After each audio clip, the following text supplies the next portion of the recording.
Entering the Mayo Experience. Mayo Experience. Mayo Experience. Mayo Experience. Experience. Welcome to the Pat Mayo Experience, presented by DraftKings, the year's final major 2021 Open Championship or British Open. Bets, picks, preview, one and done, plus the most cursed players for this playing of the Open Championship at Royal St. George's. I got some giveaways. We're going to be giving away up to $1,500 worth of tickets, worth of cash giveaways. 3 ways to get into that now. Number 1, leave a 5-star rating and review with your Twitter handle or email address in it on Apple Podcasts for the Pat Mayo Experience. Subscribe while you're there too. I put that link down in the description to make it super easy on you. It takes like 20 seconds. Also, subscribe to the Mayo Media Network newsletter. There's going to be 2 British Open updates, one on Monday, one on Wednesday this week. It is free to join. You join that, boom, that's another. Now you have 2 draws, 2 names in the draw. The third way to do so, if you go to runthesims.com, a brand new football stats and tool sites, even if you don't care about football all that much, but if you do,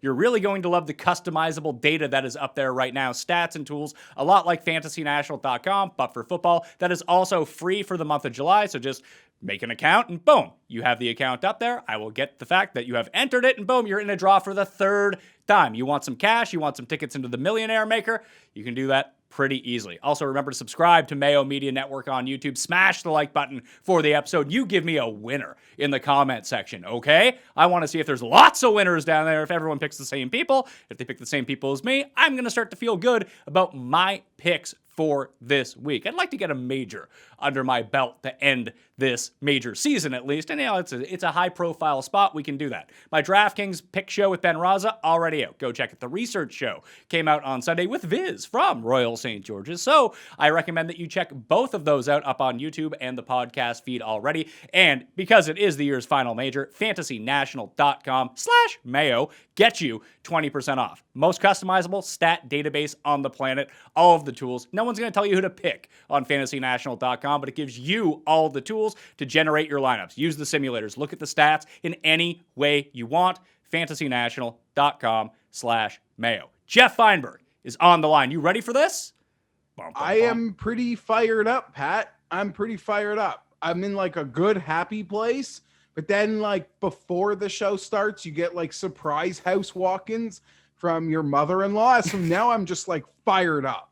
Like I was in a good place, but I'm fired up now. All right, before we get to everything, there's going to be continuing coverage on Mayo Media Network of the Open Championship. Rick Gaiman and I, or Rickard, as we will call him, because it's Yeho this week. We'll be going player by player on Tuesday. That'll be up on the pod feed as well. Then live 1 p.m. Eastern time on Mayo Media Network is going to be the Open...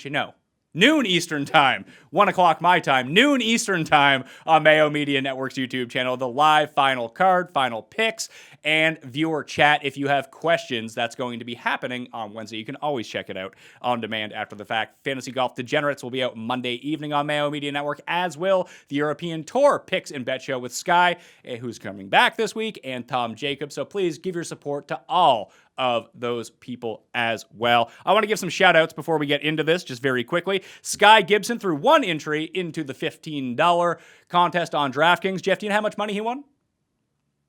Tell me. $200,000. Oh, yes.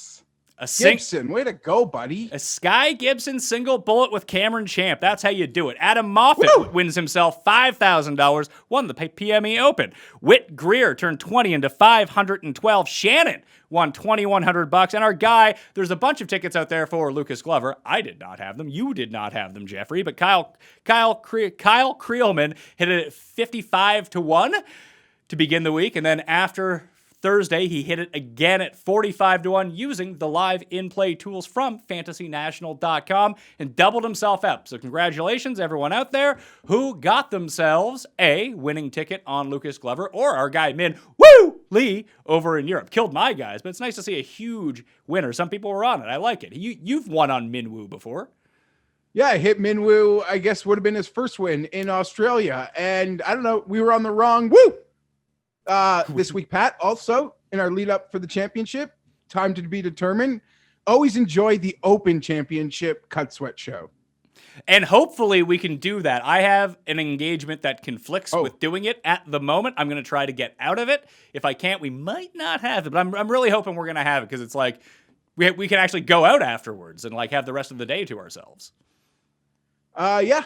Okay. I apologize for maybe you didn't bring it up for a reason, so I'm an idiot. Sorry. No, it's okay. You can also watch the Geoff Fienberg Show, 10 p.m. Eastern Time on Wednesday evening, live on ftndaily.com if you want to check that out. You want to bring him in right now before we get into our picks? Yeah, let's do it. All right. So, a man who beat me in a head-to-head golf game last evening to bring the score to 2-1 for me still in our season-long wager. But I think all of the Andercursed didn't go on to himself. It went on to Italy, who he said had no chance of winning versus his pick before the tournament of England to win. It is Tim Andercust. Tim Andercust. That is not my name, and I don't accept that premise of any curse. The English lost. That's not up to me. I was thousands of miles away. How come I saw so many people tweet me that they had all of these Italy tickets that they only played because you said that not only could England not lose, that Italy could most definitely not win? Coincidence. Purely coincidence. Okay. That's what I'm going with. All right, that's good to hear. So we're here to get your 3 cursed picks for the Open Championship, and you have made the proclamation at the beginning of the year, none of which is coming true, by the way, that Rory was most definitely going to win a major this season. He has one more chance. Does that make Rory your pick? He is my pick, and he is my one-and-done pick. He cannot be your one-and-done pick. You have used him already. Did I really? Okay, well, fair enough. I didn't realize that I had done so. I guess I used him at the wrong time. Maybe I used him at the Players. I don't know. You used him at the API, and then you picked defending Players champion, according to you, Hideki Matsuyama, who's not playing this week because he has COVID. Not according to me, like he was the defending champion. It's not true, but okay, continue with your picks. So my 3 picks are, and I'm sorry, there is a lawnmower now going on behind me. If you can hear that, that is me. I didn't realize, but that is definitely me. Let me close the door here. Just 1 second. Oh, just coming in hot, Tim. Maybe I can cut down on the sound a little bit. I'm sorry. Oh, my God. Okay. So yes, Rory's my pick. 18-1. That's actually very good odds on Rory. So for a player his caliber, and he's won this year. So I like Rory here. This is a good spot for him. It's like the exact opposite of the last Open Championship when all the pressure in the world was on him at Portrush. There's no pressure on him at all. I expect him to play and swing pretty freely. So he's my pick. My second pick is Adam Scott. He's at 66-1. I like Adam Scott quite a bit. He's almost won 2 Open Championships in the past. This is a course where I think just good ball striking and good putting will be really important. Good strokes gained on approaches, really good putting. I think that he sets up well for a course like this. If his putter it doesn't let him down, he should be in the hunt on Sunday. Well, you need to shop at DraftKings Sportsbook, sir, because he opened at 100-1 this morning, already up to 110-1 as we speak. Wowzers! Those are very good odds. And the last person I am taking is Guido Migliozzi. I said this a couple of weeks ago that I was taking Guido here. Another Italian victory in England, perhaps, after the Azzurri win at Wembley, the second-rate stadium in London, Wembley. After Italy won there, Guido could win in Sandwich. We could have 2 Italian. We almost had 3 because, of course, there was an Italian player in the Wimbledon Championships, but he did not win. But could it be another Italian champion in England with Guido? So those are my 3 picks. So you're a sick individual. Jeff, how do you think Sky is going to feel about Guido being Andercursed? Like, I didn't even, Guido's deep on a list of guys I'd be considering, but for the fun and the party, I just can't believe you do this to guys that you really know nothing. Like, you see them like a fart in the wind, and then you make these decisions and you just upset people. Well, to be fair, when I said I was becoming a supporter of Migliozzi, Sky immediately said, "Welcome to the group. There's lots of room." When you picked Phillip Rivers to win MVP, I said, you know what? This is a good thing. Curses are meant to end. He threw more interceptions than than anybody, and he never played for the Chargers again. So, like, we've all been there when we're like, oh, no, this isn't bad. Tim watches sports, and he's supporting my guy. Yay. Also, your, like, egregious shot at me in there, which isn't even worth the time for this broadcast. But we'll spend time on it right now when you bring it up. No, we're not. We're not, because he's ridiculous, and I've already rebuked him. Like, he's so out of his mind. Yeah, whatever. Good picks. I don't mind any of your picks. I have my own Adam Scott. Adam Scott is owed something by golf gods on an Open Championship. When he lost to Ernie, Yeah. I was like, I don't know. I lived alone. I don't think I was married yet. I certainly didn't have kids. I certainly wasn't married. I was so that I lost a huge bet on Scott. I was so disheartened, like broken, and I put myself in like a blackout place and went to go see whatever Christopher Nolan movie Batman was in theater at the time. So I didn't want to live in the world people were living in that afternoon. And then the next year at Muirfield, he and Westwood both had real cracks to win that thing, and neither could close the door, and Phil had 66. But Scott did go on to win the next Masters the very next year. That's correct. He beat that guy who's in jail now. Huh. Saw a great tweet like, oh, I lost my Gary Player first former Masters champion to go to jail prop. Yeah, Angel Cabrera, not a great dude. Is currently serving a 2-year sentence in Argentina at the moment. Or at least he's not currently serving. He was found guilty and will be serving a 2-year sentence in Argentina. Tim, I'm stunned you didn't pick Westwood. I thought about it, but I picked him at Augusta, and he didn't play well. And so, like... Shocker. I'm not taking him. But, I mean, listen, if Lee's in the final couple of groups, he will have my full support because a Lee Westwood championship would be great. But, no, my gut, and as a big game hunter, I follow my gut at these things, and Adam Scott was the guy that I was sort of drawn towards. So that's where I'm going. I mean, very noble card, I must say. To give you, like, you've got one guy near the top, and then you took two guys that people could find it over 100 to 1. So yeah, Cust isn't coming on here like he works for like PGA Tour and be like, you know who my 3 picks are this week? John Rahm, Brooks Koepka, and Rory McIlroy. Yeah, no. So I mean, I'll give him full credit, and he could pick any 3 guys. He could pick 3 guys near the top. I mean, I see that number on Rory, and I smile ear to ear that he didn't really perform well last week. I think this is a great opportunity and a great place for Rory, and he's on my short list, and I've already made some exotics with him last week when the England semifinal and the game the Habs got the cup ended. I parlayed with Rory, so I've already done something fun with Rory. So I'm kind of sad Tim's on him, but yeah, I'm pretty bullish on Rory this week in some ways. And if you look at, this will be the 7th major in less than a year that we've had. And if you look at all the winners, Morikawa, Bryson, Dustin, Hideki, Phil, and Rahm, other than Phil, it's been top tier guys all the way through. So one would expect a top tier guy has a really good chance of winning this thing. And that's why I'm going with Rory. You would think that, but if you go back and look at the past few Masters, that's been the case. The U.S. Open that's most definitely been the case, especially over the past like 6 or 7 years. The PGA Championship can be a hit or miss, but it's usually one of the top guys. And then when you look at British Opens, especially this one at Royal St. George's, Darren Clarke won at 150 to 1, and Ben Curtis won at like 500 to one. I'm not paying any attention to that. I'm not. I've decided those are like extreme outliers. I don't care. I just looked at the world rankings of pretty much the last like 15 champions. When they won, they were all good players, but like 3 of them. Those 2, and the only other one that I want to say ranked higher than 50 was Louis. But we could argue, I mean, I don't even know how old he was when he won, but we could argue, history has been kind, maybe he was a late bloomer, or he's developed into an all-time class player.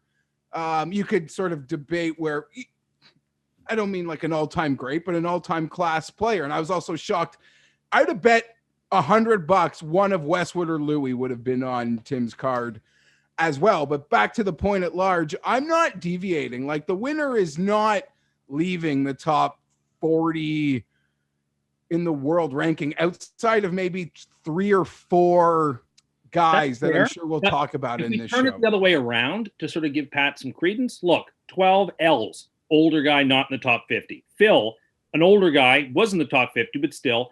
Stenson, who had sort of come back from nowhere to win a Troon. What do you mean? He won in the lead up. But like, this is somebody whose people had you're going to make all these was well past, right? Every single person you're about to name had probably great form leading to that win outside of 2 guys. Yeah, form has been a key indicator at the Open Championship over the past decade or so. But I think Tim's point is somewhat well received. Like, Phil was in his 40s, Darren Clark was in his 40s, Henrik Stenson was in his mid to late 30s. Els was in his 40s. There's a crafty path. Absolutely. I certainly agree. We're seeing experience, and shout out to I'll give the Bamford Golf Podcast, Pat. The average Open appearances of the last 9 winners is 12 appearances. You have 2 outlaw, like the 2 extremes on that are Spieth at his 4th appearance and Els in his 22nd appearance. But Darren Clark was his 20th appearance. Yeah, so there's a whole other. Had Lowry made many starts? Maybe 4 in the Open. He had made 7, I think, because he had missed 4 consecutive cuts at the British Open and then 1. But he had a top, I think he was T6 before he started his missed cut streak. Fair enough. Okay. So either way, and like Lowry is someone in my mind who's 47 years old, but is actually younger than me. So that's one of those weird ones. Louis was. I just had to look up how old he was. He's 33. Louis was 27 when he won the Open Championship. But here's the big thing that we need you to tell us, Tim, because you said that if Westwood gets in contention, you're going to be rooting for him. Therefore, he's going to end up being cursed like he was when he was in contention. And then you expressed your public support for him at the time, despite not picking him. And then he just whittled away. Who can't win this British Open? Hey. Cannot win. I don't think Brooks has much of a shot to win this. Oh my God. I don't think Brooks's game sets up well for this course or for English golf in general. And the numbers and his results at Open Championships would disprove that. Well, sort of. I mean, what did he do at Port Rush on Sunday? He shot like an 80 or something, right? No, on Sunday. Like, he played terribly. Well, yeah, but when it mattered most. But he doesn't have enough success when it's mattered to. I also think you can cross off all the top tier Englishmen. So, for example, that means I think Hatton has no crack at it. Fitzpatrick has no crack at it. Ooh. But well, who else? What do you mean top tier Englishman? That's about as far as I'm willing to go down the board. I mean, you could talk about Fleetwood, but he doesn't win. Why? Like Fleetwood, Casey? Like why? What do you mean? Why? Well, no, I just think that the pressure would be a little bit too great on the top tier guys. So Hatton, Fitzpatrick, I would cross them off too. So my 3 cross-offs would be Brooks, Hatton, and Fitzpatrick. Since you've misremembered, I'll leave together and set it on fire. Since you've misremembered what happened at Port Rush, Brooks shot 74 on Sunday and came in 4th. No man, 80. No man, 80. Oh no, then it must have been his playing partner. Yeah, he played with JB Holmes, who shot like 90. Thanks, and cost Brooks probably 2 strokes and spazzing. Okay, well, either which way, cross Brooks off, cross Fitzpatrick off, and cross Hatton off. Okay. See, this is good. This is good information to have coming into it. So put money and kerosene and set it on fire. You're just as effective. Because I was thinking. Go ahead, Geoff. No, finish this. No, I was going to say, because I've gone to the top of the board with one of my selections already, but I had nothing after. Like, I have nothing after that. My next closest one is Neiman at 125 from way back in December. So Christmas. Keimer at 150, which I just impulsively made like 2 weeks ago before he was even qualified. But it turns out when like 35 people WD, your guys are going to get in to the Open Championship. But like, I have no qualms about just saying, you know what? Maybe I'll take another guy from the top like I did at the U.S. Open. It didn't work at the U.S. Open, but I had 2 guys making the turn on Sunday who I thought were going to win. What do you have at right now? What's that? That's... You have DeChambeau at right now. What are his odds right now? Yeah. They're 25? 35 to 1 at DraftKings Sportsbook. Like, I don't love him this week, but I think that's great value when I would throw a dart at him.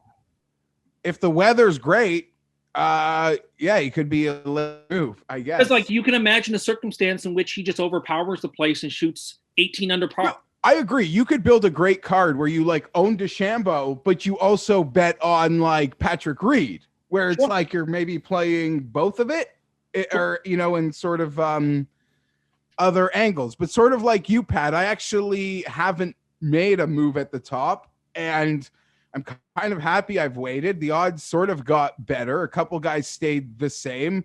Most of them got better. We have that huge gap. And yes, Rahm won the U.S. Open, and then he went on to have a very quality Scottish Open where you could argue he even like gave it away. He did. No, you don't even want to argue that he gave it away. He lost so many strokes putting that he should have won by 9. So weird. And he should have, he was winning Memorial by 8 strokes before he got COVID and had to withdraw. So he should really have 3 tournaments in a row with a win. I guess. And the gap between him and the second tier, it's a big gap. And you could bet 2 of those guys are 2 of those guys are one of Rahm. So there are decisions to be made, but it's still that major championship hot pocket of probably like 30 to 60 to 1 that I can't resist, on top of making a move or 2 at the top. But Tim is always considers himself, whether it's self-proclaimed or valid, an aficionado of major championship golf and history. So I'm curious what he expects from the course and the winning score, and how comparable it might play to the past. Like a lot of people out there, I've watched that Darren Clark. I watched that Ben Curtis, or, pieces of it, and give it the whole time. I've read some of the quotes of guys from those weeks. How do you expect it to play? Based on the little bit of weather that I sort of talked with Pat about yesterday and then looked up myself, and based on the quality of players in the tournament, I would put -8 as my winning score. I think that's completely fair. I want to give you an update. And again, I'm going to have the updated weather links. It's both in my column on dkplaybook.com, and it will be in the Mayo Media newsletter both on Monday and Wednesday evening, so we can track that. It's gotten even worse. Now it's saying that constant winds of 17 and 18 mile per hour with gusts up to 36 on Thursday morning. Wow. I love it. I love that when Bubba withdrew from the tournament too. He's like, I pray for wind and rain because I'm not going to be there. I saw that. Can I ask sort of as a fan question, because I'm sure you guys have got people listening who don't listen every week to golf podcasts, who are looking at these odds and will ask, as I would ask, why is someone like Xander or Spieth so much shorter than Bryson? What's the argument for that? Because you just put Spieth and Xander in the same number. Their odds are the same. Actually, so I can explain this to you, because at DraftKings Sportsbook right now, Xander is actually the second favorite behind Rahm. Rahm is 8-1. Xander is 18-1. There's a bunch of different factors that go into it. One, odds are not based on value. Odds are based on how much money they expect to take. So if they expect to take a lot of Xander money, they can cut his odds to whatever they want to, and people who want to bet Xander are just simply going to bet Xander. Then you also have to look, too, that the top 5, top 10, and top 20 odds have to correlate with whatever the outright winning number is. And as we've seen over time in major championships or just whatever event it might be, a top 5 bet, a top 10 bet, or a top 20 bet on Xander Schauffele, a very profitable bet. So they don't want to hang them at like a 35-1, where then all of a sudden you're offering like plus 650 on a top 5. You hang them at 18-1, where it's like 3-1 for a top 5. And plus 175 for a top 10 instead of 3-1 for a top 10. I believe that's why that is the case. Fair enough. Because, I'm looking on DraftKings Sportsbook. I see Xander at 18-1, Spieth essentially at 20-1, and DeChambeau at 35-1. And I just think, wow, that seems hard to justify. But your explanation makes a lot of sense. That's actually, I think it's Spieth and Xander shouldn't be in the same. It's funny enough that they're in the same category. Bryson is, as Pat said, it's indicative of what they feel the market will bear. Yep. They're not taking any money on Bryson. They probably had it at 25. They didn't take a cent, like a football line. Okay, let's see if they'll bite at 28. Still no money. It's Monday morning. It's 35. We'll see. we saw guys' numbers get like really big as they get ignored in the lead up to major championships. And there's a lot of reasons that people are going to be afraid of Bryson. But I tell you, I like Schauffele. I don't think I can bet him, despite him like making it's hard to like. I don't cross him off as I'm trying to like whittle down a card. He survives lots of cuts because it's like, okay, he's still on my list, but I would like Patrick Cantley at 35, maybe even a 40-1 potentially as we get into this thing. Double is Schauffele, like all day for me, all day. Even a place like here where you got to just stay clean and composed. Not to say it's probably easy enough. Like if you're doing the betting market and you're playing on DraftKings this week, just take Xander on DraftKings, and then you don't have to worry about betting him outright. Because if he wins, I mean, you're probably going to win some money on DraftKings anyway. And if he doesn't, a third place finish is good enough for DraftKings. Whereas that's going to cost you your outright bet. And he's only the 5th most expensive guy on DraftKings versus being the 2nd highest in the betting market. Fair enough. Yeah, I don't know. I'm ready for it. I mean, like in a silly way, how many more majors are we going to, to knock down here without this guy? I don't know. He's always there. I thought he played adequately in Scotland. I saw him make some really nice up and downs. He's had some really nice finishes in Open Championships, just like every other major.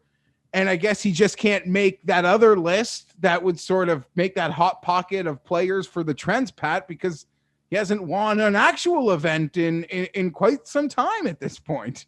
Yeah, he actually does fit a lot of the trends list because a lot of it has to do with like top 10s and recent form coming in and past Open Championship experience. And he does check all of the sort of trends box. If you're looking, yes, I know. Yeah. If you're looking for the trends, they're in my column right now. If you want to go look at them. Before we let Tim off the hook here, Tim, hole-in-ones, yes or no? I'm on a heater. The last 2 majors, there's been no holes in one, and that will continue. In 2011, there were 2. One was from Tom Watson. He's not in the draw. The other was from Dustin, but if you watch the highlight, it's kind of fluky. So I'm going to go with no holes in one at Royal St. George's, and your description of the wind makes me feel that much more confident that we're going to go 3 straight without a hole in one, which is what we should want. You say the wind, but it's really because Werenski isn't here. Well, no, that was only the case at Torrey Pines. And by the way, you can say my analysis was silly or not silly, but I was right about that. And there were no holes in one. I dodged several bullets on that Thursday, but I got through it, and I was fine. And no free eagles for the people. Well, before we get out of here, I did want to run through one more thing, and let's just chalk it up to a Cust Corner mini. Cust Corner, it's Cust Corner. Cust Corner, it's Cust Corner. He's got the hottest takes with the highest stakes. He should be president of the United States, but it's Cust Corner, it's Cust Corner. Cust Corner, So, Geoff, I was out for dinner with Tim over the weekend, and it was a Pepsi-only place. So, Tim, obviously a big fan of DC, Diet Coke for the uninitiated. And then all of a sudden, the waitress comes back like 10 minutes later, has a like liter bottle of Diet Coke for Tim, put in a champagne bucket in front of Tim on the table. The only thing that they didn't do was like uncork it and like place the bottle over on the side, like where all of our wine was. They just kept the bottle in front of him on the table. So how does this happen? He like approaches them and asks them to go fetch him a cola, or he walks to the 7-Eleven and buys his own? Well, and no. hands it to them? I mean, listen, first, as I've long said on the Or show, he travels with them. I order off menu. That's something that I'm able to do.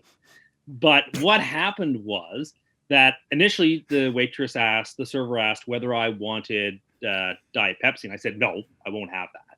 And she said, I understand. I'm a Coke person too. I want nothing to do with Pepsi either. So I got a ginger ale. And then every time she came back to the table, somebody, usually Patrick, would make some sort of snide remark about Diet Pepsi to the point where she felt bad enough that she showed up to the table with a 750 milliliter bottle of Diet Coke, which I did not ask for. And then it was put in a bucket of ice. I suspect they must have that out back to mix like drinks with, because no one wants a rum and Pepsi, for example. So I suspect they must have a stash of the good stuff out back. And so they brought it to me. And Yeah, they brought it to me on ice. We were joking beforehand that maybe like some restaurants, if I brought my own DC, they charge me a corking fee, an uncorking fee to crack it open and keep it on the table. But it was great. The server's service was great. And I got served chilled DC in a champagne bucket in a very fancy way on the table. And it just further underscores what I've been saying on this show for a while, is that when I go to McDonald's and get a burger like a Mac, or I go to a restaurant that doesn't have Coke on the menu, I order off menu and I get it. So it underscores something you've certainly said on this show for many years, Tim, about being a man of the people. That's certainly what it underscores. I hold on. I will say that not only was our waitress, shout out to her for going to do this, she earned herself a very, very hefty tip on top of all that. Thank you. She was fantastic. She was fantastic. Thank you, Mayo Media Network, for covering the expenses. Tim and I talked about work the entire time. But another server even came up too and was just like, yeah, Pepsi's trash. It was really weird. Oh, it was great. Okay, so Tim ends up in this Diet Coke sympathizers restaurant, gets like-minded waitress, and she goes pulls a bottle. But I guess props to Tim. Like, this other server comes by and he sees the Diet Coke and he says, I understand. He said, you know what torture it is to be in a restaurant where you can have all the Pepsi you want and you hate Pepsi because it's garbage? And I was like, you people are speaking my language. There are fans out there. We are the silent majority. There are fans of people who despise Pepsi, who not just like Coke, but despise Pepsi. And when we're amongst people we're comfortable talking with who also are big fans, we're not afraid to let the truth slip. That they're not comparable. Pepsi is trash, and Coke is so good.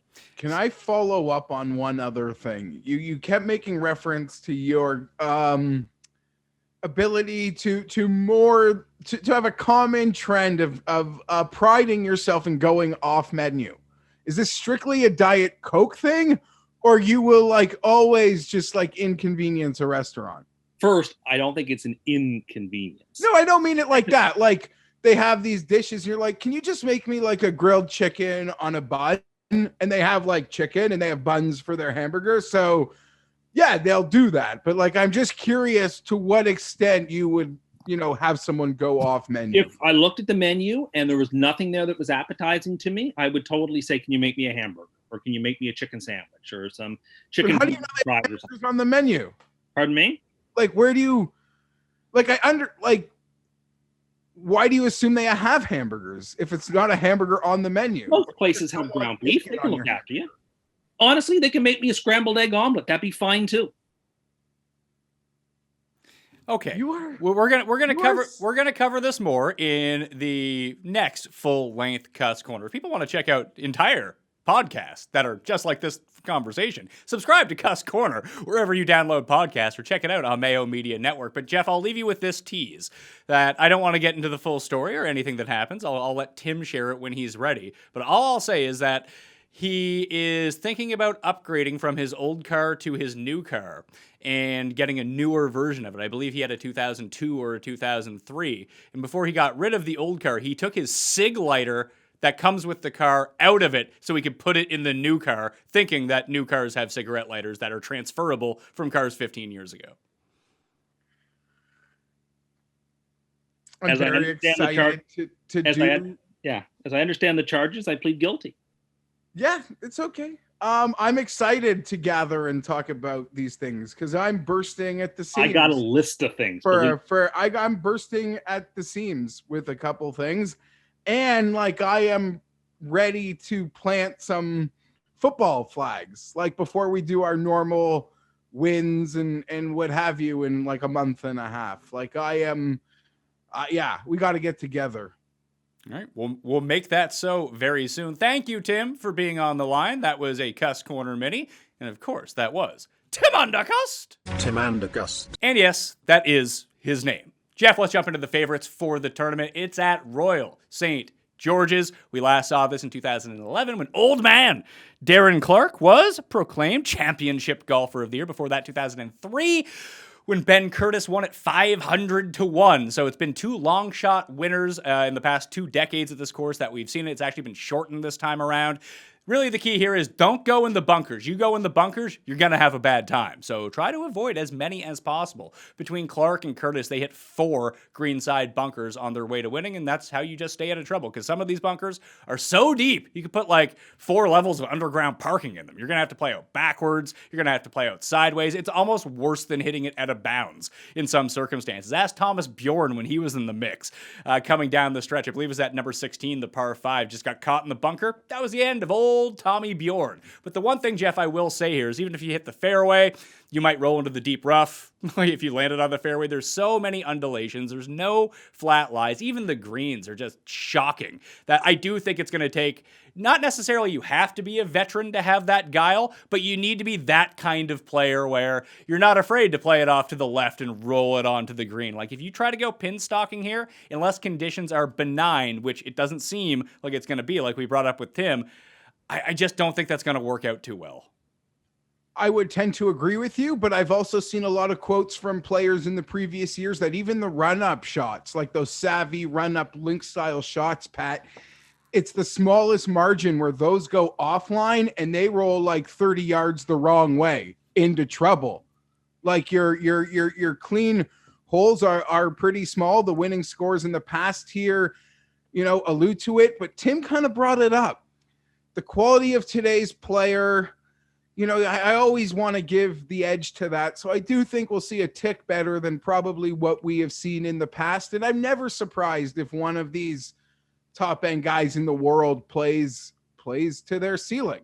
I don't know. How about this? Past 20 years at the Open Championship, only 3 times have players hit fewer than 56% of greens in regulation, and it's happened both times at this course. So you got to be able to scramble and chip and figure it out once you're around the greens.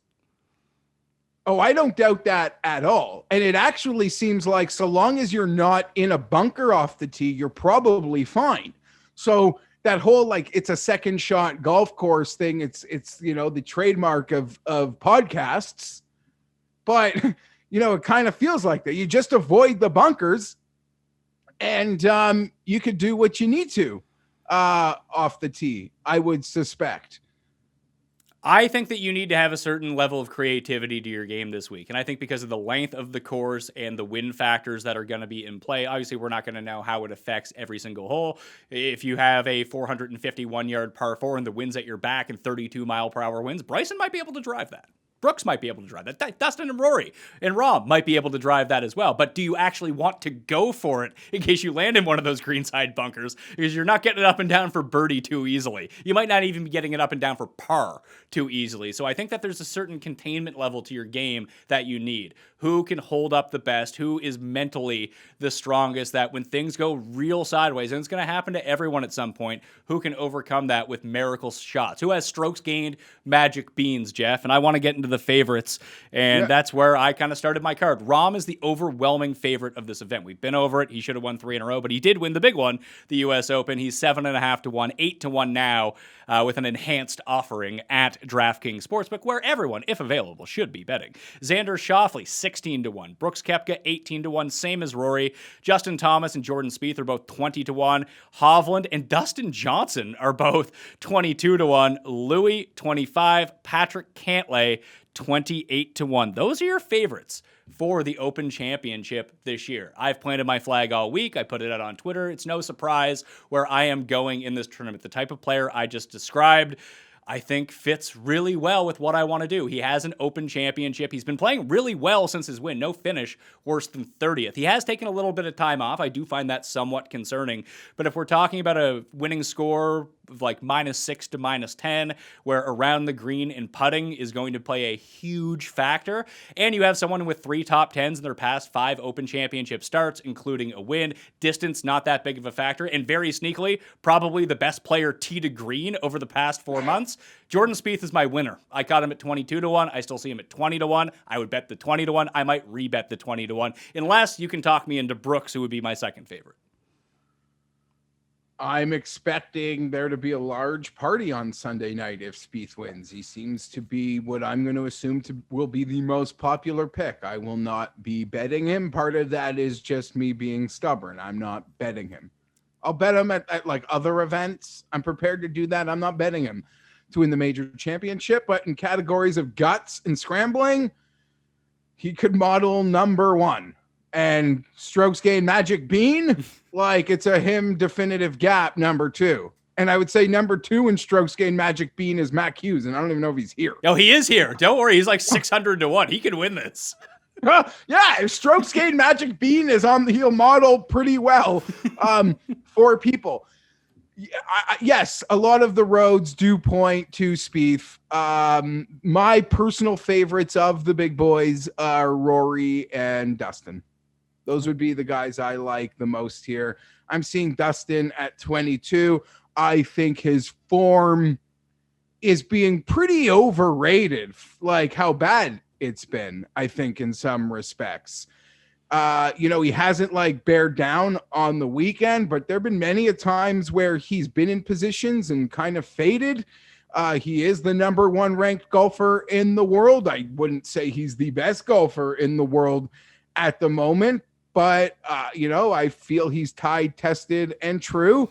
And as I spoke about with Tim, I had a little fun last week, albeit at a worst Rory number in my parlay than there is today. So I got a bit of an enhanced Rory. Those are the guys I'm looking at. Brooks would also fit into that model. But Tim also pinning the flag against Brooks is also simply reassuring. The thing is, Pat, I've decided, like, I don't have any blinders as it pertains to Darren Clarke or Ben Curtis. Obviously, the possibility of that is higher here than at other majors. The more variables you get, to me, the higher that probability rises of the super long shot. But after sort of deep diving all of this in terms of that roadmap, that you spoke about so greatly in your article, you put it all out there that other people have, those, like, you could keep checking the boxes, to sort of narrow down who is set to win, and looking at the past winners, not only their prices, but their world rankings.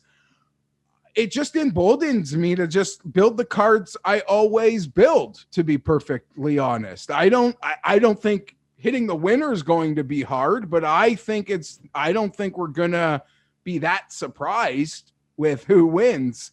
So I'm not really changing my strategy despite the variables being ramped up. I do have one final question for you.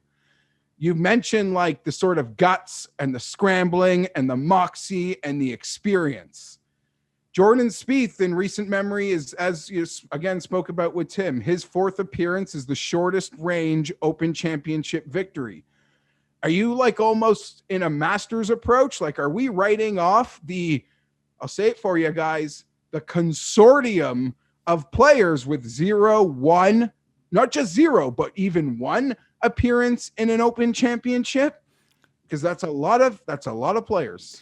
I don't think you necessarily have to write those players off, because Ben Curtis obviously did that when he won at this course in 2003. So I think this course in particular of the Open Rota courses kind of lends itself a little bit more to that kind of thing, with so much of the field and so much of the skill set being neutralized. And you really want to wait for your bets this week, because if you do see a win draw open up on Thursday, like Thursday morning versus Thursday afternoon, like the winner might just come from Thursday morning if it's like a little bit easier, just because they won't have to deal with 40-mile-per-hour winds in the afternoon. That could be good enough. That's what we saw the year with Stenson and Phil. They hit the right one, and they ended up blowing everyone out by like 15 shots. That there's weird stuff inside of Open Championships where these can kind of creep up on you. So the later you can wait to bet, you might miss out on a point or two in terms of a number. Or if you hear that someone is super popular in the betting market, like Spieth is probably going to crash at some point, but he's still out there 25.5 to 1 on DraftKings Sportsbook.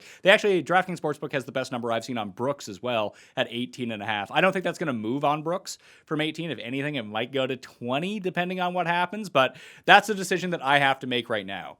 Spieth and Brooks, like when I did all my trend research, they're the ones who rate out the best for me coming into this in terms of their current form, in terms of what it's taken to win the Open Championship. Rory is the other one too, who's on that list. I don't love Rory here as much. I don't really even have a particular reason why, but Tim has picked him, so that's good enough for me. It's like I was going to bet Adam Scott, but I'm just going to cross him off my list, so that's probably a good move. So it's either going to be like a double bet on Spieth or a bet on Spieth and Brooks, and that's going to be it from the top end. But no, I wouldn't overlook like a Morikawa or someone. I don't necessarily know if I love him here, but at the same time, I see his odds. I'm like, man, that's a good Morikawa number.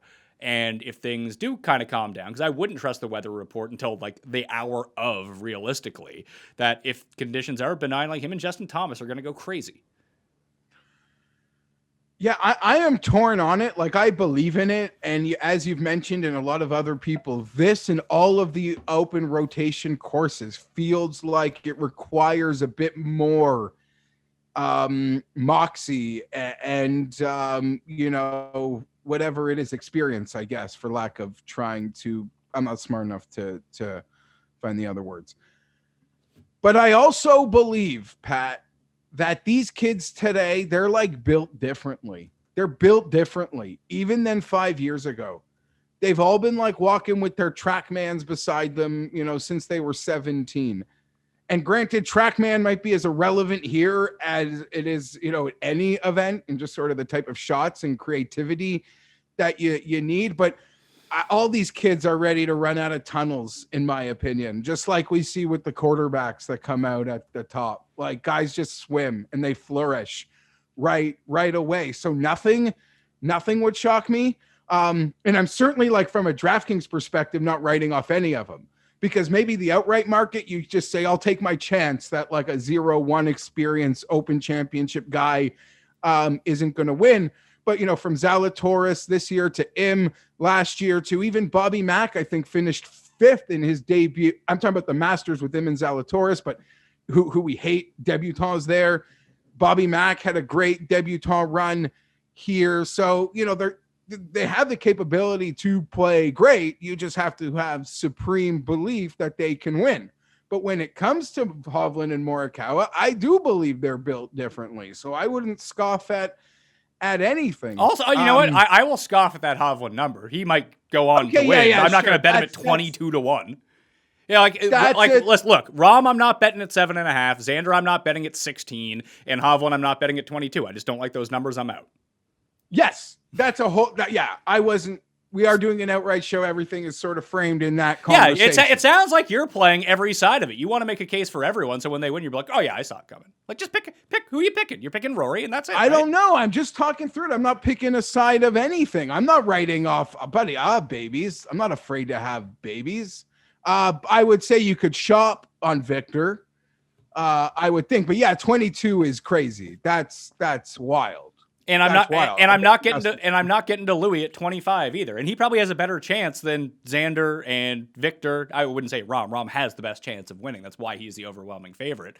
But does he have 3 times better of a chance of Louis than winning this? I would say no. I still don't like those odds on Louis. I feel like I can find a Louis type for double and triple that number. I agree. Even though Louis, his roulette spin keeps showing up, guys like him and Westwood, I will just be passing on. Also, can someone show me like the 15th, 16th, 17th, and 18th hole and like how penal is your duck hook right while you're contending? It didn't happen for him at St. Andrews. That didn't. And I actually have a note on that. Oh, you know what my note is about that? Just quickly, as we're reminiscing Louis. Do you know who I was with that weekend in a hotel with 4 people? Me, Cam, Pizzola, and Hainzer in Niagara. That weekend, not really like early mornings after debauchery-filled events, like Louis and the red dot on his glove that he said would keep him calm. But my memory of Louis's Open win is spending a weekend in Niagara Falls with Cammie and the boys in the same hotel room. I just remember being like, I don't really know who this Louis guy is, but he's just pummeling Paul Casey at the moment in the final round. Okay, I want to move on to the next level, but before I do, I want to give you an update of what we have right now on the withdrawal situation. No Si Woo Kim, no Kevin Na, no Hideki Matsuyama, he is now out as well. No Bubba Watson, no Sung Jae Im, no Zach Johnson, who had to pull out on Monday morning along with Luis de Jager, who is someone I didn't know. Matthew Wolf also not playing. So that's the list right now. And that's just in the last week. There's plenty of people who had withdrawn before that, but in case you were considering any of those guys, they will not be playing in the Open Championship this year, and they've been replaced in the field. So let's get to this next range of 30 to 60. After hearing that Hatton has no shot of winning from Tim, I mean, now I probably have to consider him a little bit, I suppose. I was thinking Patrick Reed. Fitzpatrick is probably priced up a little bit too much because in my mind, and I went back and looked at it, he's never really contended in a major before. He's just kind of one of those guys, but he's coming off a really good week at the Scottish and it's killed his odds. The guy that we need to talk about is Bryson. Bryson at the enhanced offering on DraftKings is now 35 to 1, 33 to 1 in most places. I think for a shot in the dark, because everything we have in our mind is like, oh, if the wind picks up, Bryson's screwed. That was sort of my case against him at Kiowa, and he actually played pretty well until the final day, and I was kind of surprised. But after what I saw him do at the Players' Championship, where he comes off API and he's trying to drive a par 5, and he goes out and wins that tournament, he almost goes out and wins the Players in exactly the opposite fashion. He played within himself, irons off the tee. If he can stick to a game plan like that, I mean, I don't see any reason why he can't win. I just don't trust him to do that. I never thought I would think about it, but the number, like, because I just thought I would be ignoring Bryson at a number that was similar to those other big boys, but they've clearly put him in an entirely different tier of golfer, almost daring me to bet it.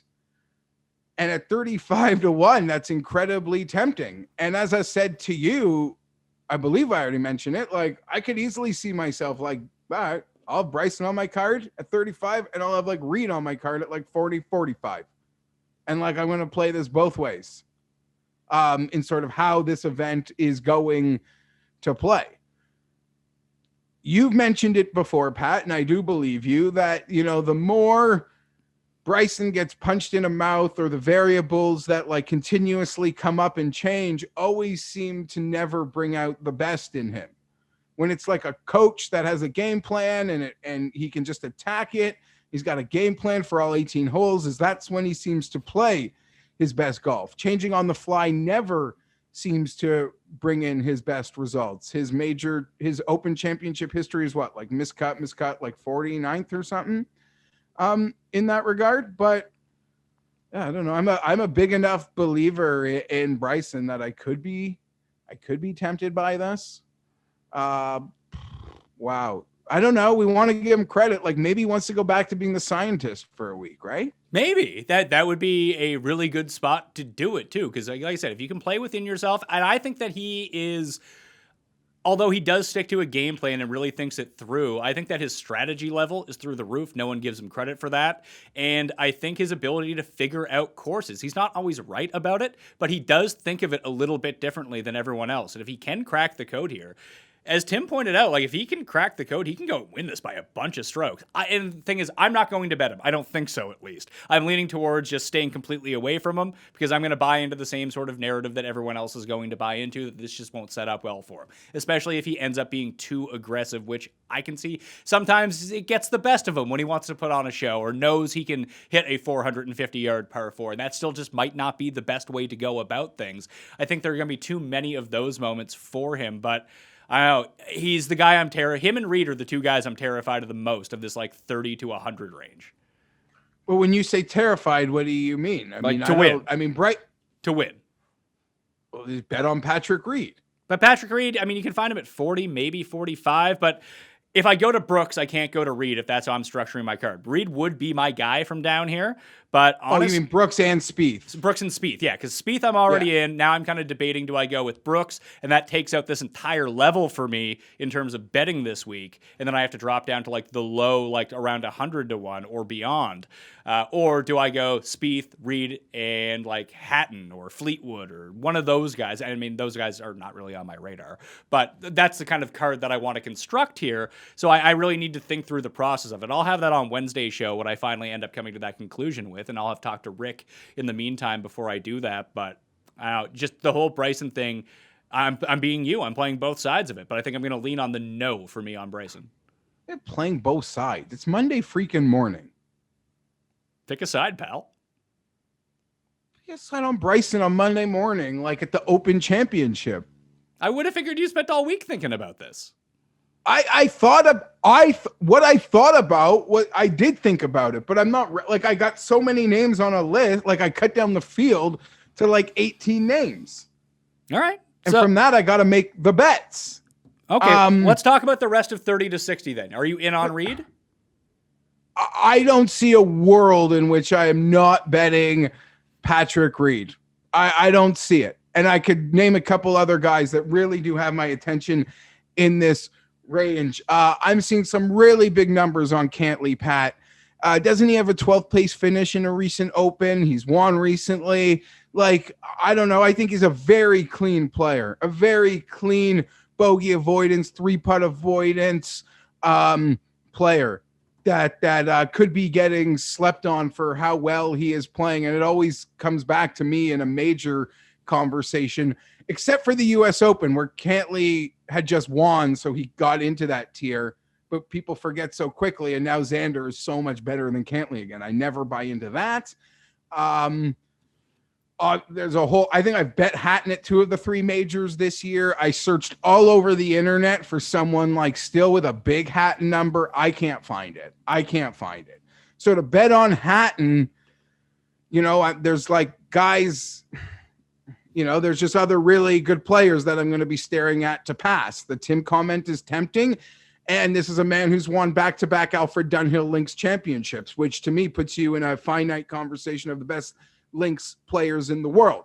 And everyone you want to speak to about this course that's been to Sandwich, oh, what a town name, Sandwich, says this is players who have never seen this place, who may have even been to other places in Europe and in England or in the rotation. This is going to look to them like Chambers Bay looks to American golfers. Like, what am I looking at? This looks different than anything I've ever seen before. And who would probably be ready to do that? Ty Hatton. And if it's about ball flight, guts, and scrambling, check. Ty Hatton. Also, crafty vet in this range, Paul Casey, man. Every box. I don't Louis like, at double the number, right? I don't like Paul Casey at this course. Just scare me about him, because I don't need any reasons to bet him. If anything, I'm always looking for a reason not to bet him. So give it to me. And listen, the fact that he rarely wins, it should be step one to not betting Paul Casey outright. But at the same time, this has been brought up a lot, especially by European players, is that although he is British and is going to be playing for the European Ryder Cup team, Paul Casey has the most American game out of any European player, I think, at least of any British player. That I just think like a PGA Championship is a better spot for him. Like St. Andrews was a good spot, but just look at the guys that do well at St. Andrews versus like the rest of the Open Rota. Like Casey hasn't been all that great outside of St. Andrews. Okay. Yep. I don't know. I'm looking for any strings to not like have to waste money on and a spot on a betting card. So for me, this entire range is kind of out. That like 30 to 60, like 60 and above is where I'll be looking. So here are the names. I have 4 names. I have it whittled down to. I like Brennan Grace. I'm not alone on that, but you can get him at DraftKings Sportsbook at 80 to 1 right now. Another guy who's won Alfred Dunhill in the past. Christian Bezadenhout, you can get at 150 or 100 to 1 on DraftKings Sportsbook. I like Seabez this week. You want to talk about magic beans? There's a guy who's got some magic beans, and I like the South Africans at Open Championships too. Harris English is the number 12 player in the world. He's 70 to 1 to win this event, playing some great golf coming in. And instead of Adam Scott, if I want sort of like crafty veteran who can get it around and playing a little bit better golf, I'm considering Jason Day at 90 to 1. Okay, so every single one of those players, but who was the first guy you mentioned was on my list. Grace. Of yet to be crossed off. Grace was the first one. Oh, no, I like Grace and I like English. Those are guys that are sneaky living around, and Day was a guy I was excited to talk about. So yeah, Grace is very crafty at the moment. And this, like a couple years ago, Pat, like when we sort of like we would have loved Grace for this week. Would we not? We would have been salivating for Grace, but it feels like he's kind of like that guy again, and he checks a lot of the boxes. And even this morning I was thinking there might not be a player whose odds have crushed lower from like maybe Christmas to today than Brendan Grace's for this event. Yeah, I can only imagine what super long numbers there were. That being said, the numbers that still exist on Grace, I could very much be in for, because guts and a lot of the craftiness he checks, and English is like the double the price Cantley, is he not? Like I see a lot of the same qualities, and we're going to keep it clean and we're going to avoid those bogeys. And I don't know. I trust the putter at the moment, certainly. Yeah, I think that he's sort of, I mean, Harman would be the next iteration of this type of player, I think. Like, and he does everything a little bit worse. He's a bit shorter. Like, Cantlay has sort of the peak skills of all of these guys. English is sort of next. And then, like, the shorter version of that would be Harman for here. But the Harman odds are, like, closer to the English odds than English is to Cantlay, which I can't really figure out. And listen, he's only played in the Open Championship twice in the past 5 years, has not in any of the past 3, but he did have 2 made cuts at least during that time. So he's not unfamiliar with Open Championship golf. I just think it's a big number on him for the way that he's playing. Grace has been steamed down a little bit, like 66-1 is the best number I have available for myself right now. I'll probably still end up playing that, but let's have the day conversation, because I like Seabez the best, actually, of all of these guys. He kind of fits like he's the next logical guy to go to after Spieth for me, because I feel like he's sort of like the mini version of Spieth and all the things that they do well. What is the number you had on Seabez? Because I'm blind and I'm looking on DK. Yeah, he just got taken off, so I think they're resetting his odds at the moment. No! But you can still find him at 90 in other places, 80 in some spots. I don't mind that number.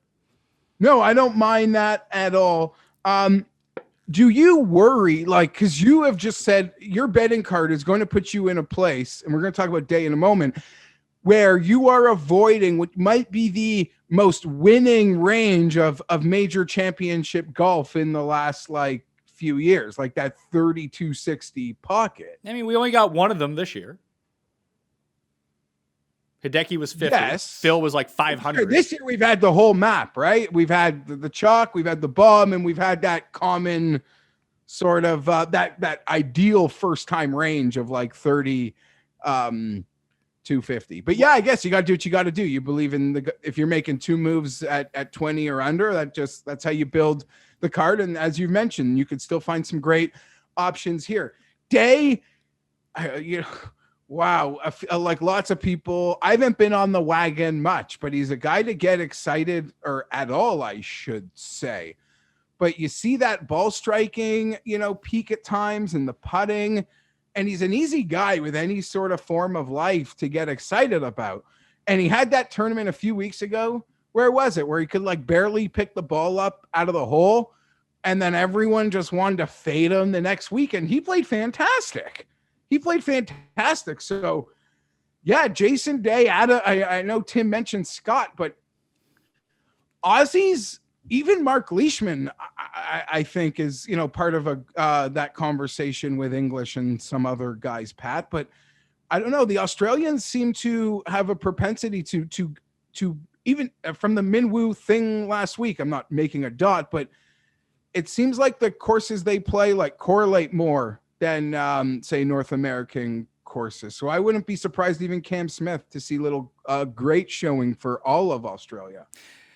Day is the one who's on the fringe for me right now. I was going to bet Poulter at 150 last weekend before the Scottish. Now his odds have just cratered down to like 75 or 80 or 70, depending on where you're looking. And I liked it at 150. I don't know if I like it at half those odds, but he is sort of like the crafty. When Tim listed off all of the Englishmen who have no chance, or there's too much pressure on, it kind of feels like this could be Poulter's week with the way that he's playing at the moment.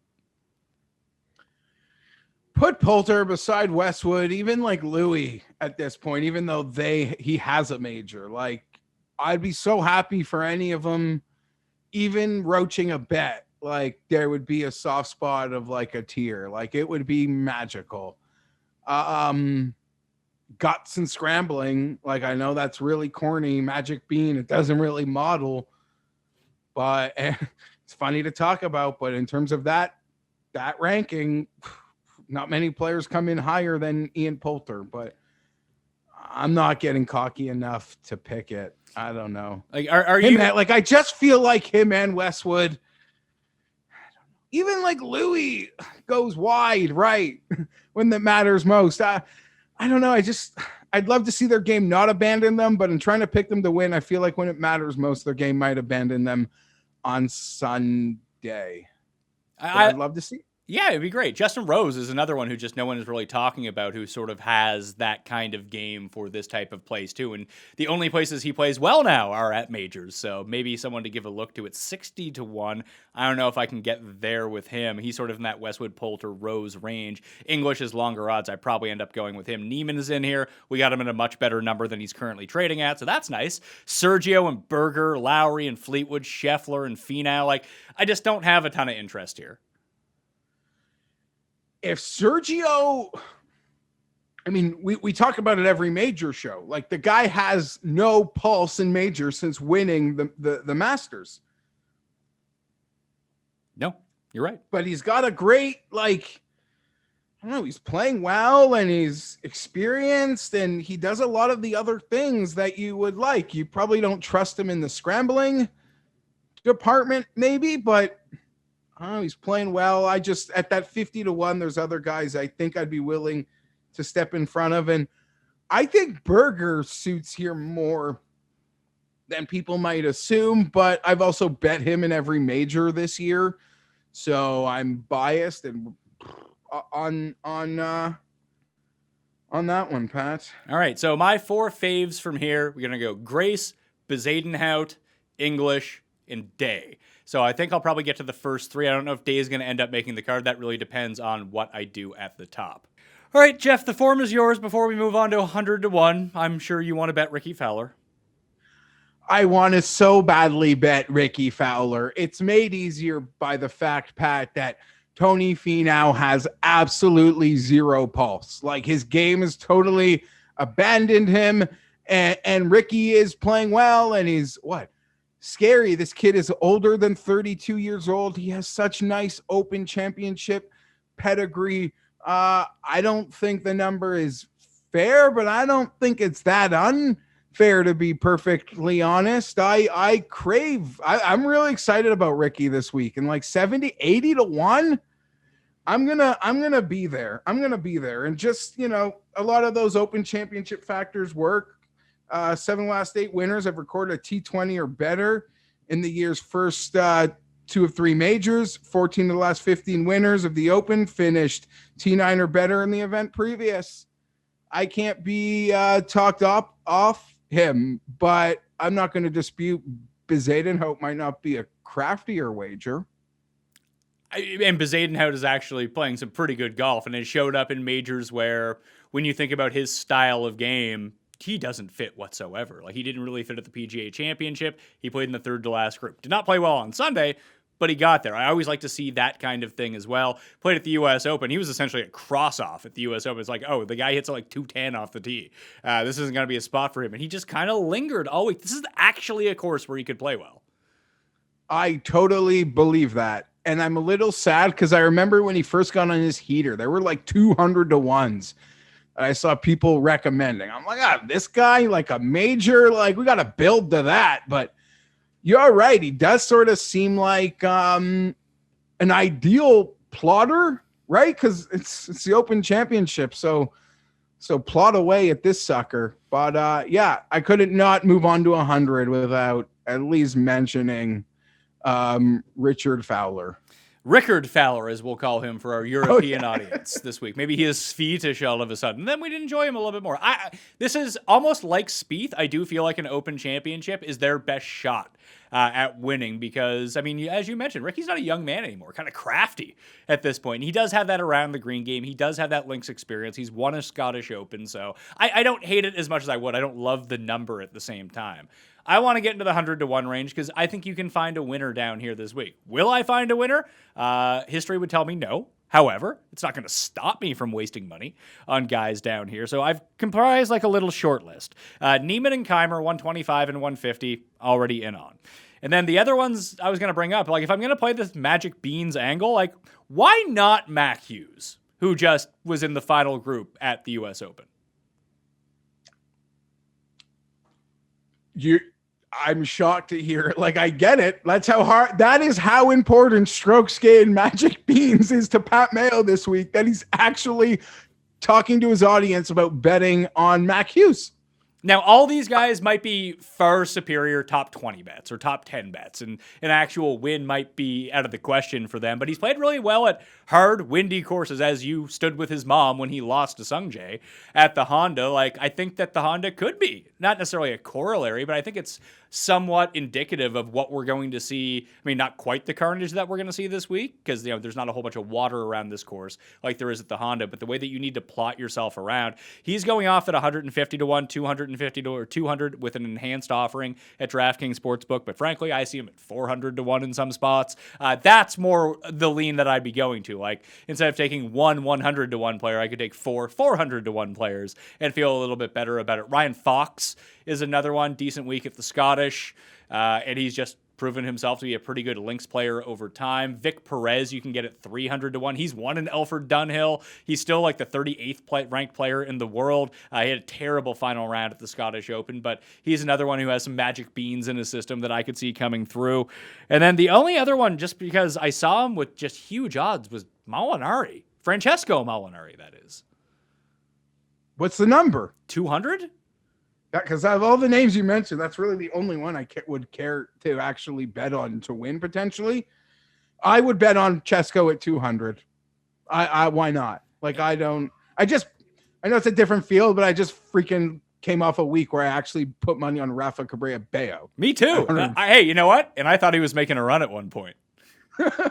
So yeah, like Molinari 200, crafty little. It's a lot of the in-season checkpoints you would want don't work, but all those guys got steamed already.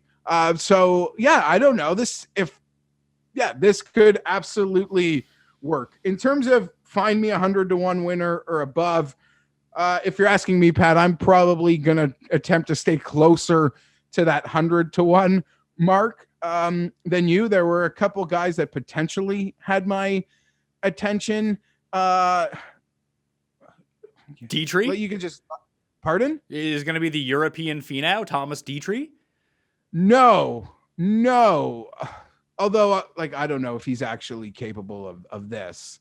But I was scared he was going to win the Scottish because I'm more ready to bet Dietrich at like a Porsche Open at 18 to 1 and lose all my money.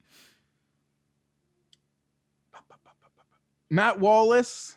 Are we done with that? No, I don't think so. I think that Wallace is super live here. I think I would much rather go with him like top Brit. Okay.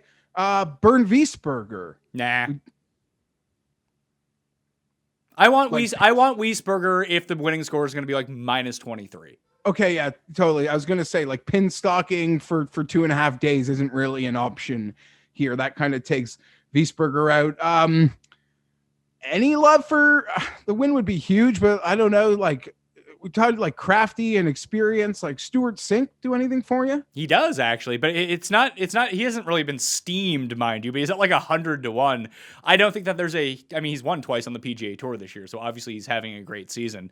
But if I'm gonna look at like that type of player, like give me Harrington at like close to double his number. Patty Harrington, that is. Kuchar at almost double his number. Like. I mean, Kuchar makes the cut like every year at the British Open. And we've only seen him pop up a few times so far this year. And it was funny because it was with Victor Perez in Austin where he had played really well. And I don't think that's necessarily a corollary course, but it's a shorter type course where guys can manufacture their way around if they really have to. Like, I probably won't bet Kuch, but I don't think that he's like, a dead in the water either. Okay. 2 more names and then I'll stop naming names and we could be done. Shucks. This guy might even just be 90 to 1.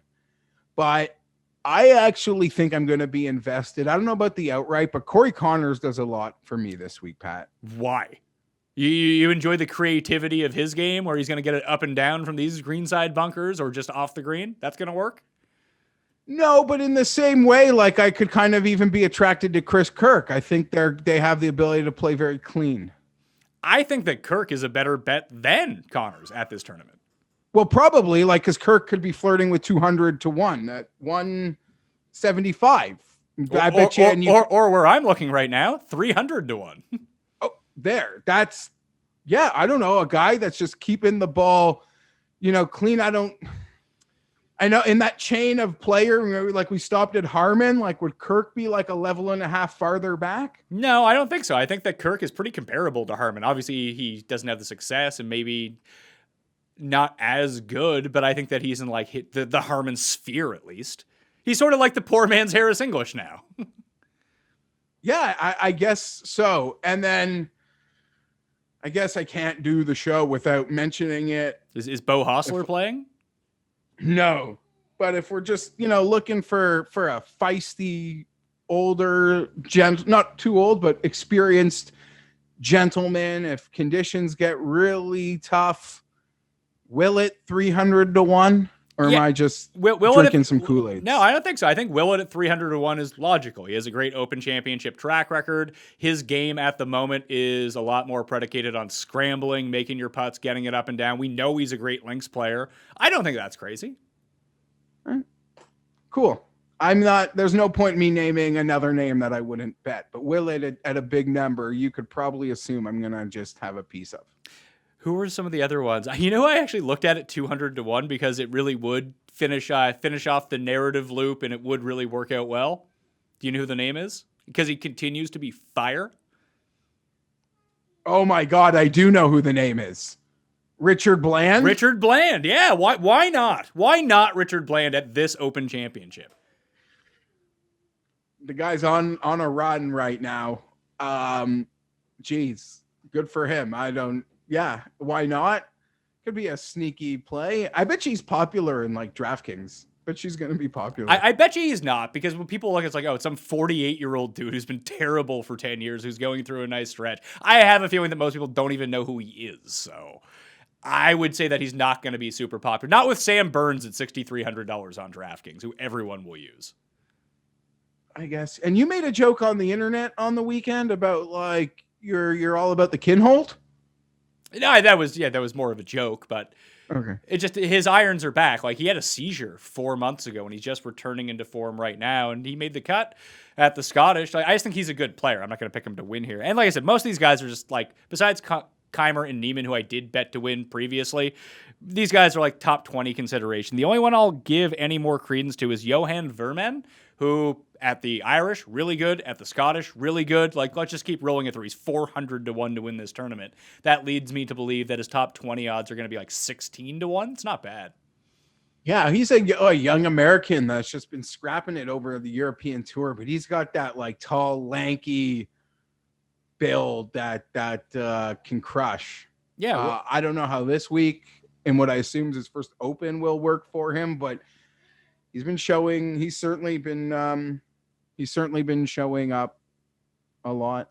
Yeah, and like that may be, he's $6,100 on DraftKings, but I don't hate him for this tournament in terms of, like I said, a top 20 bet. I probably wouldn't play him low American, but there's a couple like British guys that I could see being low Brit, whether it be Bland, whether it be Aaron Rye, Willett, like they're going to be super long. You mentioned Wallace. Why? Yeah, but Wallace is like a quarter of those guys' odds. He's like 100 to 1. The rest of the guys that we're talking about are like 250, 300. I see Aaron Wright 500 to 1 in some spots. Like, I don't think that they're like outright winner good, but I don't think that they're going to come Andy Sullivan?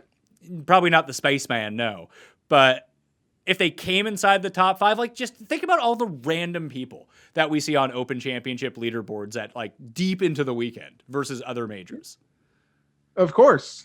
I don't know. I know he's South African, but like, yeah, I don't know. It was like a Justin Harding spotting or something real freaking random. Yeah.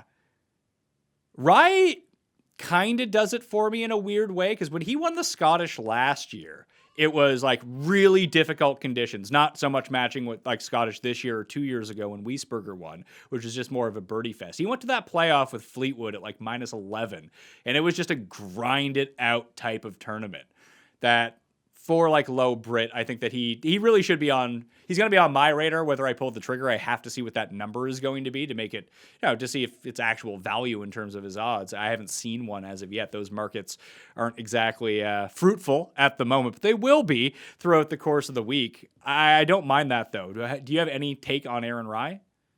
I got zero take on Aaron Rye. I would feel like I could get your Grillo opinion, but I'll just watch your show with Ben? With Raza? Ben's in. He's like, scrambling and putting. Yeah, that's the Emiliano Grillo special. And then we made the comparison, like Brooks started on like over in Europe when he first started playing, so did Grillo. It's like basically the same guy.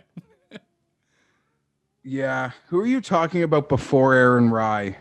So I said Bland, Willett, Rye, and Armage were the other ones. And I'm looking at the top Englishman market right now. Bland is 20-1, Willett is 20-1, Rye is 33-1, and Armitage is 40-1. Another guy who just continued to play well after his win. Yeah. I can't say anything bad about that. I guess here's a question, like for guys that like to like heavy up on a matchup or something. I know you'll have to find one you like, but are there a couple Americans, like younger guys, not like way past the Morikawa and Victor argument, or maybe that's your answer, like a couple guys you think are just going to get like blown the fuck up here? Like they'll walk off the plane and just, okay, like gone, like they're dead. Homa? Yeah. Yeah, that's a good answer. Not to pick on any of them, but like, yeah, the Homas, the Burnses. Burns just played pretty well at the Scottish. Yeah, and yeah, he has. And Scheffler's a guy, for all the attention Morikawa and Hovland will get near the top, he could be the debutant that strikes gold potentially. Yeah, but it's not like you're getting any sort of decent discount on Scheffler. No, he played too well at the Scottish, almost like Poulter, and killed his odds, and Fitzpatrick. Yeah, Willie Z. Yeah, I don't know. I'm just trying to think because there's a lot of these Americans that have been playing really nice golf. Henley, Hoffman, and I'm just expecting like in any Open Championship, if you sleep in, like I scroll to the bottom and it's big. Yeah, big. All right, well, I think we've talked this through long enough. Let's get to our quick picks for the 2021 British Open. I am betting Jordan Spieth. I bet him at 22-1. I would bet him at 20-1. I might bet him again, or I might bet Brooks with that bet. We're going to end up seeing how that goes. But Jordan Spieth for me, 22-1. You can get him at 20.5-1 at DraftKings Sportsbook with their enhanced offering at the moment. So that's going to be that for me. I bet Joaquin Niemann in December at 125-1 with the top 5 each way, which means half the bet is towards the 125, and the other half of the bet is towards the top 5. In case people are wondering what each way means, I got Martin Keimer at 150-1. I'm going to bet Brennan Grace. I'm going to bet Christian Bezuidenhout, and I'm going to bet Mac Hughes at 300-1 as well, just for some kicks. You can find my entire cheat sheet when I make my final conclusions, and I want to wait a little bit into the week to see how some of these numbers materialize, and even try to check the weather as close to it as possible to get in my final wagers. But I'll have the full betting card available Wednesday on the Pat Mayo Experience live at noon Eastern time on Mayo Media Network, so sub to that now. Jeff, where are you going? Under 25-1, as we're like finishing up this conversation, Pat, the only player I think I would bet at those numbers, or that I'm tempted to bet, is Dustin Johnson. If I decide to pass on that, that's going to open up a lot of doors for me. I mentioned I do have a Rory McIlroy parlay, but past that, Patrick Reed. I will be betting on Patrick Reed. Tommy Fleetwood. I will be betting on Tommy Fleetwood at a 55-1 that I'm staring at right now. Going to think long and hard about Cantley and Hatton. So at this moment, like it seems like my brain really wants to crush this zone. Ricky Fowler I like, Harris English I like, Brendan Grace I like. So that is sort of where I am at the moment. And from that, I'm going to narrow it down to 5 or 6 guys. Long shots. I have my Neiman future 125-1. Super excited about that. And you're betting Ricky. Yeah, I mentioned Ricky in the. All right. I mentioned Ricky. The scrambling scares me about Neiman, but he can be. I don't know. That looked improved at the last event, but I'm excited about that future. And I'll bet Willett at 300-1 in a English Guts Fest potentially. Sure, because Okay. that's what I do. One and done picks for the British Open. We didn't get Tim's one and done picks. So I'll have to find that out from him and put it onto the cheat sheet. There's a tease for the Wednesday show. Who will you be selecting? You're taking Guido? No, I said give him Guido. Oh, maybe he'll want to take Adam Scott. Fair. But who are we going with our one and dones? You can just say a name and I can tell you if you've used them or not. Well, I want to get crazy. Why do you want to get crazy? I wonder if I've been dumb enough to be this crazy already this year, and I am dumb enough to have done it. I mean, what's Ricky Fowler's? Have I used Ricky? I mean, you probably have. No, you haven't. You also haven't used Dustin. Oh, so yeah, there, Dustin, done. That makes it a bit easier. Yeah. So Jeff is going Dustin. I don't think I have any of the top guys left because I burned Rom at like Byron Nelson, like an idiot. I'm not doing well in the one and done this time around. Have I used Spieth? I don't think that I have used Spieth. Have I been saving him for this moment? No, I will use Jordan Spieth as my one and done, and we will find out who Cust is using as his one and done selection for the Open Championship. Are you going to play in the Pat Mayo Experience DraftKings Listeners League? Because it's almost full already. I have to go register right now then. Yeah, you can find that in the description of this video and podcast. $15 to play, 3 max entry. No rake, thus making it the best tournament on DraftKings. It was like half full of the 5,000 spots by Sunday evening when I went and looked at it, so it might be even more full than that right now. I would not expect it to last past Tuesday afternoon, so you're probably going to want to get into that. What do you got going on all this week besides being on this show? Maybe the Cut Sweat show if we do one on Friday, but I know you're in a ton of different spots now. Yeah, a ton of different spots. Check my Twitter feed tomorrow as I'll have a fun odds checker video, Pat, out tomorrow and Wednesday with a final card. But tomorrow, and what I believe will be permanent now, me and Rick Gaiman will be doing Tuesday collab videos together for odds checker, which I'm excited about. As people see on this show, I feel like I'm at my best with a straight man. So I think me and Rick, that'll be good. That'll be good for me. I'm excited about that. And the Geoff Fienberg show, Wednesday night, 10 p.m.